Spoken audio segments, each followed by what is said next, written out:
చిత్తశుద్ధితోటి ఏ విధంగా ప్రజల్లోకి తీసుకెళ్తున్నామో వివరించడానికి కోసం ఒక ప్రయత్నం జరుగుతుంది. రక్షిత మంచినీటి పథకం గురించి, గ్రామాల్లో రాబోయే రోజుల్లో చేయబోయే కార్యక్రమాలు, పంచాయతీరాజ్ శాఖ ద్వారా కానివ్వండి, మున్సిపల్ అడ్మినిస్ట్రేషన్ ద్వారా కానివ్వండి, క్షేత్రస్థాయిలో రైతులకు మేము అందించిన సహాయం రాబోయే రోజుల్లో మరింత మెరుగుపరిచే విధంగా ఏ విధంగా తీసుకెళ్లబోతున్నాం. అదేవిధంగా ఉపాధి కల్పనలో పర్యాటక శాఖ ఏ విధంగా దూసుకుంటూ ముందుకెళ్తుందో ఆ వివరాలు కూడా అందరికీ ఒక ఫోటో ఎగ్జిబిషన్ రూపంలో తీసుకురాబోతున్నాం.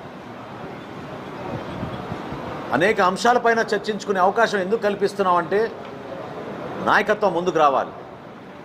యువతలో ఉన్న ఆ పట్టుదల ఏదైతే వాళ్ళు పవన్ కళ్యాణ్ గారితో ఈ సుదీర్ఘమైన ప్రస్థానంలో ధైర్యంగా నిలబడ్డారో, ఏ ఆశయ సాధన కోసం వాళ్ళు 2014 నుంచి ఆయనతో నిలబడ్డారో, మరొక్కసారి రీఎనర్జైజ్ చేసేటట్టు ప్రతి ఒక్కళ్ళలో కూడా ఎమర్జింగ్ లీడర్గా ఒక మార్పు తీసుకురావడం కోసం ఒక ప్రయత్నం జనసేన పార్టీ నిరంతరంగా చేస్తూ వచ్చింది. ఈ సందర్భంగా కూడా దాన్ని ముందు తీసుకొస్తాం. ప్రత్యేకంగా సోషల్ మీడియాని ఉపయోగించి ఒక అస్త్రంగా గత 5 సంవత్సరాల్లో వాళ్ళు చేసిన దుష్ప్రచారం సమాజానికి ఎంత నష్టం కలిగించారో, కుటుంబాల్లో కలహాలు ఏ విధంగా తీసుకొచ్చారో, రాజకీయ లబ్ధి కోసం దిగజారుడు రాజకీయాలు చేసిన విషయాలు కూడా ఖచ్చితంగా ప్రస్తావించి కొత్త చట్టాలు ఏ విధంగా తీసుకొస్తే దీన్ని నివారించగలుగుతామో దానిపైన కూడా లోతుగా సమీక్షిస్తాం. ఈ కార్యాచరణ సమాజంలో ఎక్కువ సమస్యలు ఎదుర్కొంటున్న మన మిడిల్ క్లాస్ ప్రతిరోజు ఉద్యోగం రీత్యా వాళ్ళ బిడ్డను చదివించుకునే సందర్భంలో గత సంవత్సరం నుంచి మేము అందించిన సుపరిపాలన, సంక్షేమం సూపర్ 6 ద్వారా మేము అందించిన కార్యక్రమాలు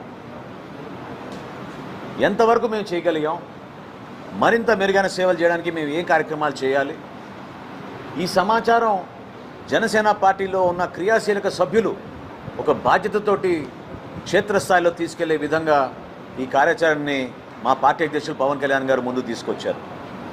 ఇది ఒక అద్భుతమైన సమావేశం.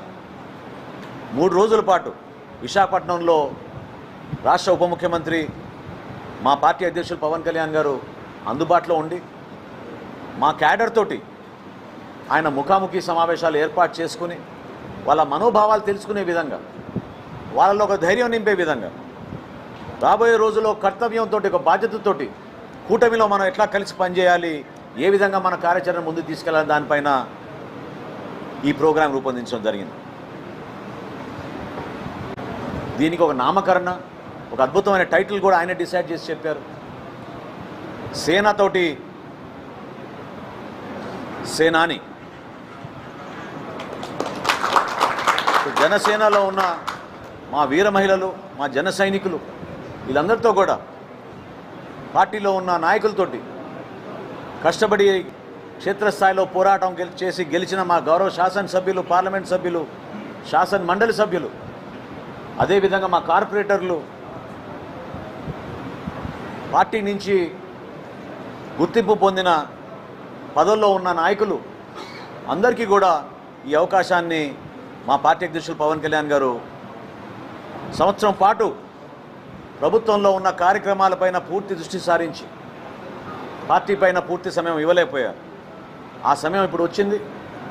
మనస్ఫూర్తిగా ఈ కార్యక్రమానికి ప్రతి ఒక్కరూ ఎవరికైతే ఆహ్వానం పంపుతున్నామో మా కేంద్ర కార్యాలయం నుంచి వాళ్ళందరూ కూడా హాజరై పవన్ కళ్యాణ్ గారి నాయకత్వంలో రాష్ట్రంలో మనం చేయబోయే కార్యక్రమాలు, కూటమిలో మన భాగస్వాములుగా తెలుగుదేశం పార్టీ, భారతీయ జనతా పార్టీతో కలిసి ఏ విధంగా మన రాష్ట్ర ముఖ్యమంత్రి చంద్రబాబు నాయుడు గారు చేస్తున్న కార్యక్రమాల్ని ప్రజల్లో తీసుకెళ్ళడానికి మనం చేయాల్సిన కృషి గురించి మనందరం కూడా లోతుగా దీనిపైన అవగాహన తెచ్చుకుని ప్రజలకి మరింత అంకిత భావంతో పనిచేయడానికి ఈ అవకాశాన్ని ఉపయోగించుకుందాం.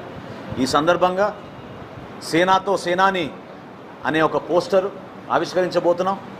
దాన్ని మీ అందరి ముందు ఇప్పుడు ఆవిష్కరించి ఈ కార్యక్రమాల్లో 12 కమిటీలు ఏర్పాటు చేశాం. ఆ కమిటీలో ఉన్న సభ్యులందరూ గౌరవ శాసనసభ్యుల ఆధ్వర్యంలో జరుగుతున్న ఆ ప్రక్రియలో ప్రతి ఒక్కరు కూడా పాల్గొని మనస్ఫూర్తిగా ఈ కార్యక్రమాన్ని విజయవంతం చేయమని మా జన సైనికుల్ని, వీర మహిళల్ని పార్టీ అధ్యక్షులు పవన్ కళ్యాణ్ గారి తరఫున కోరుతున్నాను.